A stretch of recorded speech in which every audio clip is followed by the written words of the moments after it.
Bismillahirrahmanirrahim. Assalamualaikum warahmatullahi wabarakatuh. Nama saya Nandira Fitri. Eh, saya dari kelompok 7. Saya dan teman-teman saya akan mempresentasikan tentang rancangan data administratif 2. Ini adalah nama anggota kelompok dari kelompok 7. Yang pertama ada Billy Prasojo Sibudi, yang kedua Nandira Fitri saya sendiri, lalu ada Nazwa Ireniza. Ini adalah 4 submateri. Yang pertama, peminjaman dan pengembalian koleksi atau sirkulasi. Yang kedua, penyiangan wedding koleksi. Yang ketiga, data kunjungan perpustakaan. Lalu yang keempat, diagram ER pangkalan data perpustakaan.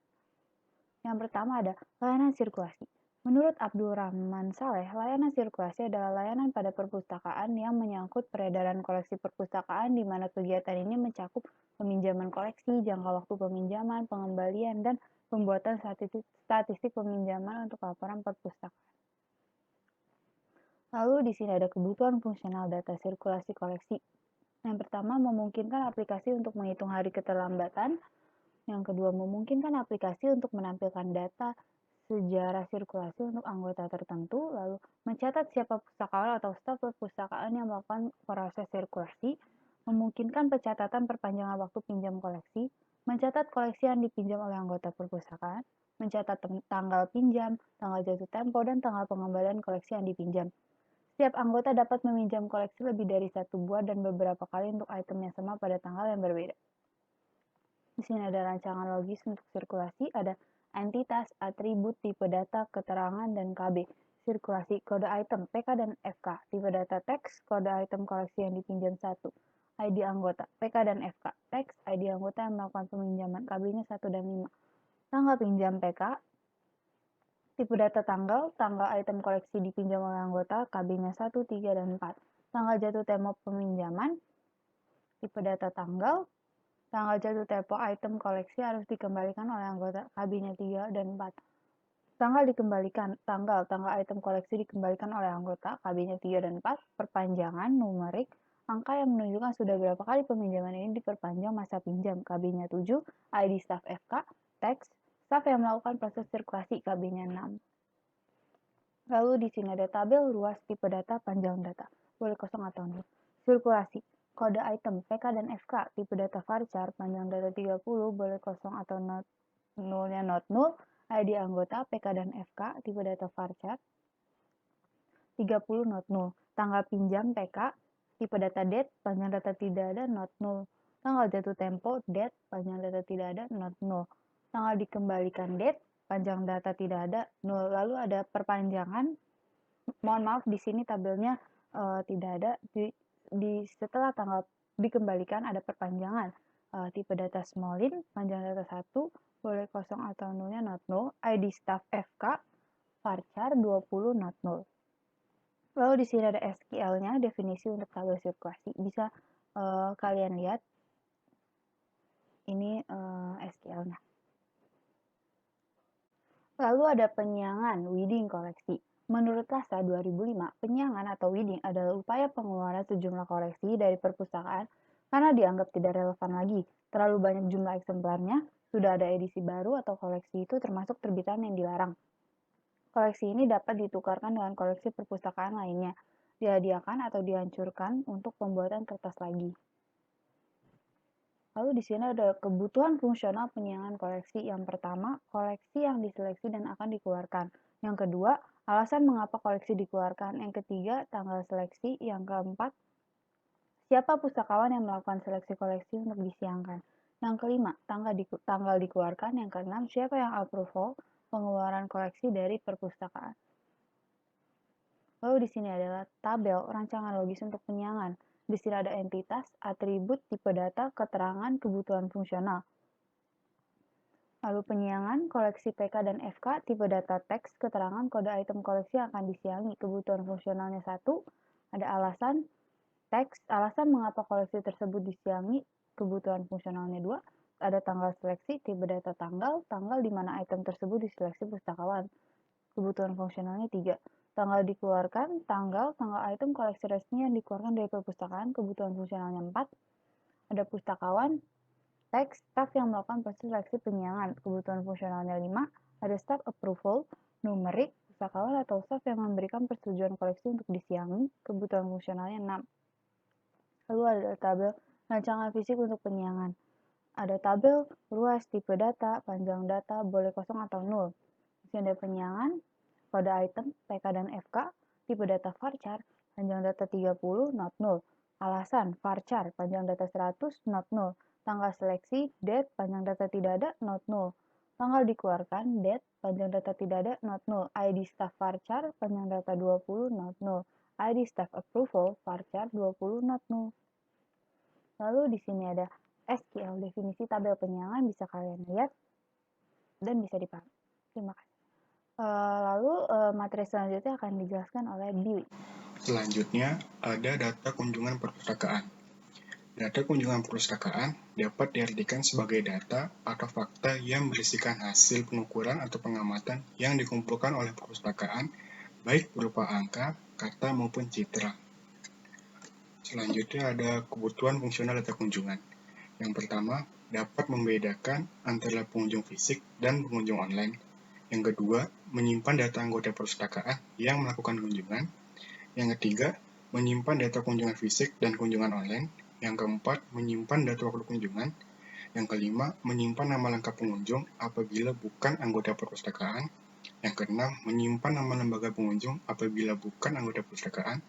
Yang ketujuh, menyimpan alamat IP atau internet protokol pengunjung website perpustakaan. Dan yang kedelapan, bagi pengunjung luar atau bukan anggota, harus terdapat data mengenai alasan kunjungan. Selanjutnya ada rancangan logis data kunjungan perpustakaan. Di sini entitas yaitu kunjungan, atribut yang pertama itu ID kunjungan, PK atau primary key, tipe data yang numerik, keterangannya nomor urut kunjungan yang bertambah otomatis seiring bertambahnya data kunjungan, KB-nya tidak ada.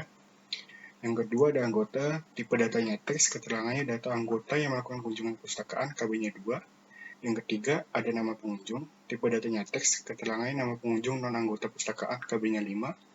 Yang keempat ada lembaga asal pengunjung, tipe datanya teks, keterangannya nama lembaga dari pengunjung non-anggota perpustakaan, KB-nya 6.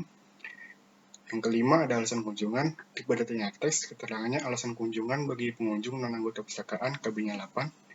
Yang keenam ada waktu kunjungan, tipe datanya tanggal dan waktu, keterangannya tanggal dan waktu pengunjungan maupun kunjungan, KB-nya 4. Dan yang terakhir ada alamat IP, tipe datanya teks, keterangannya alamat IP dari komputer pengunjung website atau perpustakaan, KB-nya 173. Selanjutnya ada rancangan fisik data kunjungan.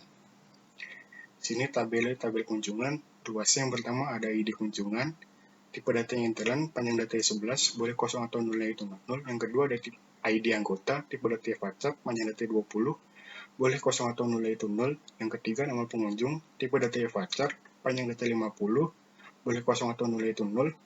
Yang keempat ada lembaga asal, tipe datanya WhatsApp, panjang datanya 50, boleh kosong atau nolnya itu 0.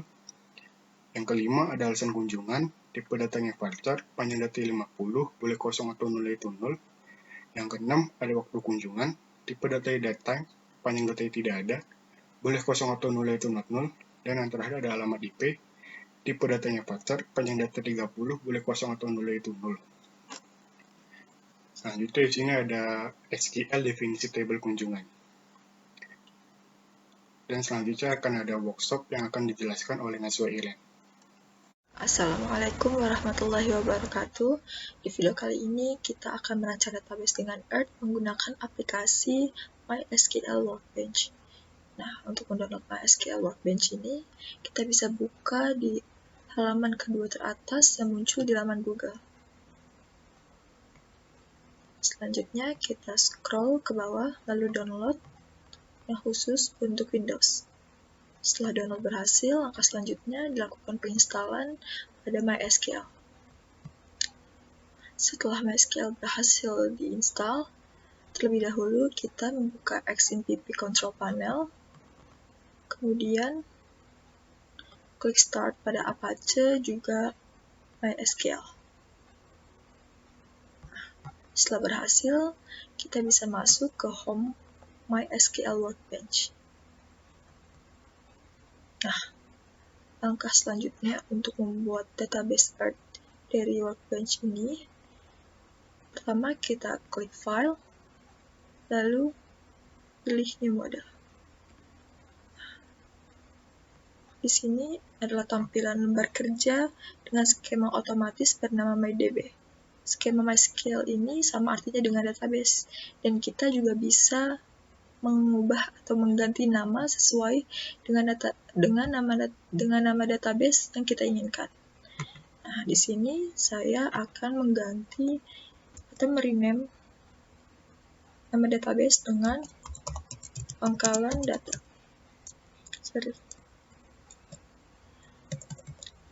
Pangkalan data. Kemudian kita klik rename reference. Oke. Kita juga bisa men-save database ini ke folder dengan nama database yang kita ingin buat. Save. Di sini akan muncul database baru yang telah kita ganti namanya. Nah, kemudian selanjutnya kita akan membuat tabel. Membuat tabel bisa kita atur sesuai dengan kebutuhan. Nah, di sini saya akan membuat tabel sesuai dengan materi rancangan data administratif 2. Berikut tabel-tabel yang akan saya buat.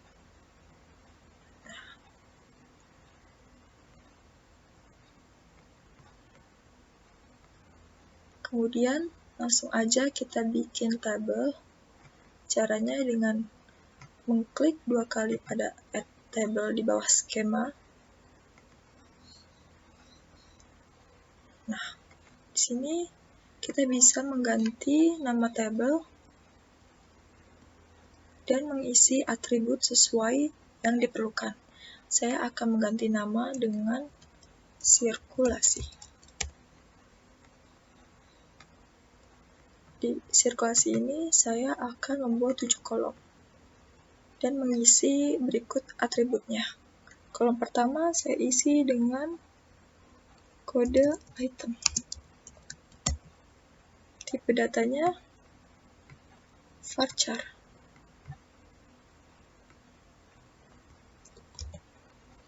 Karena kode item termasuk primary key, jadi kita isi primary key dan klik juga not null. Kolom kedua kita isi dengan ID anggota. Dia juga termasuk ke dalam primary key.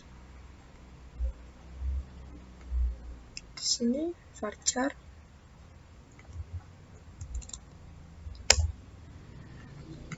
Kolom ketiga kita isi dengan tanggal pinjam. Tipe datanya date. Dia juga termasuk ke dalam primary key.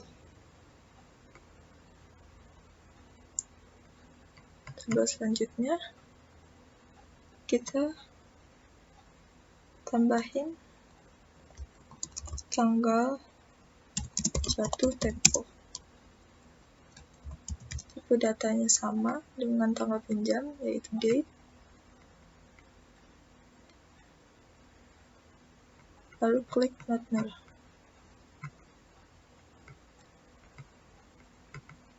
Kolom selanjutnya yaitu tanggal dikembalikan. Tipe datanya date.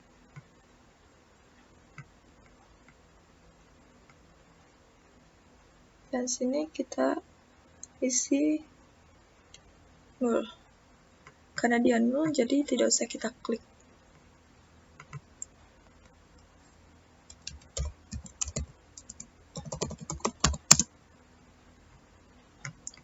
Perpanjangan tipe datanya small int.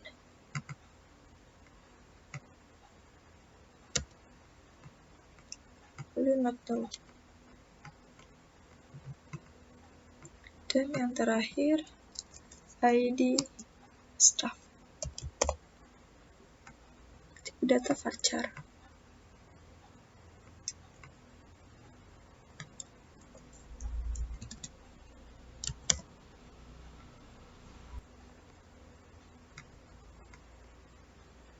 Nah,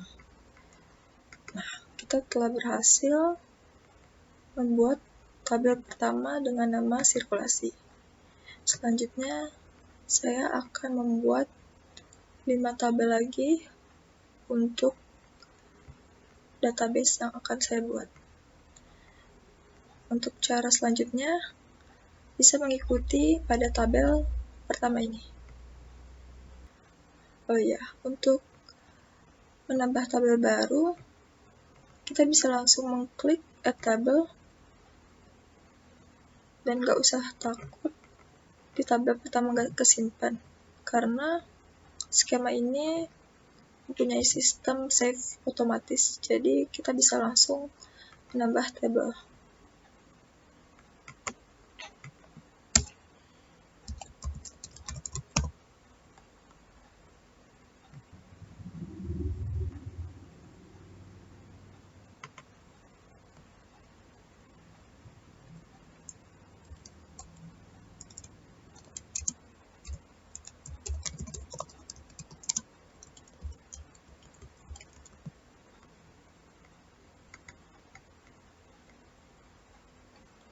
Nah, di sini saya sudah membuat 6 tabel. Selanjutnya kita scroll up, lalu klik 2 kali pada add diagram. Kemudian muncul tampilan layar seperti ini. Selanjutnya kita klik tables, dan ini isinya semua tabel yang udah kita buat. Lalu kita drag and drop ke diagram.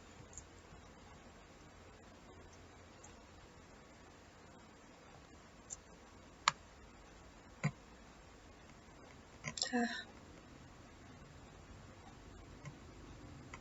kalau sudah seperti ini, tinggal kita pisahin satu-satu supaya lebih rapi.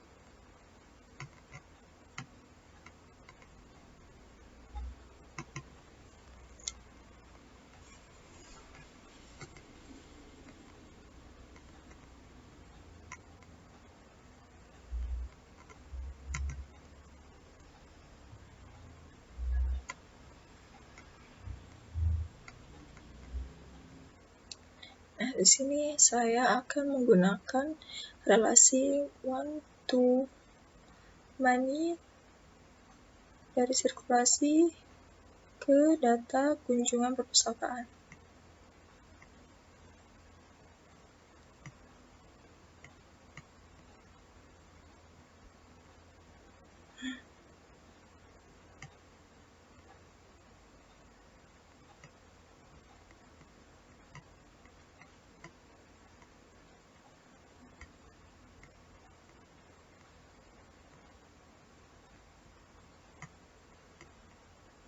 Karena para pengunjung perpustakaan bisa mendapatkan beberapa layanan yang diberikan.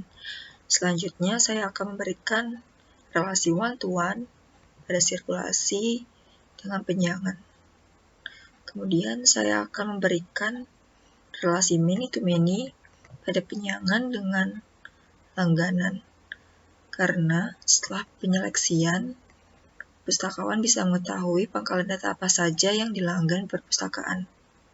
Begitu juga dengan penyiangan dengan vendor.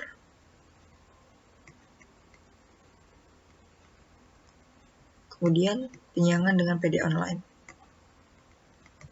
Nah, tinggal kita rapikan saja diagramnya.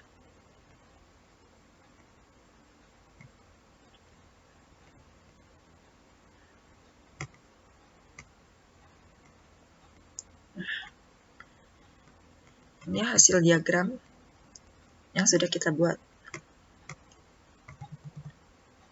Nah, jika kita mau mengetahui relasinya, kita bisa klik garis ini, lalu pilih foreign key, dan di sini tertulis relasi one to many. Kita juga bisa mengedit tabel yang tadi kita buat.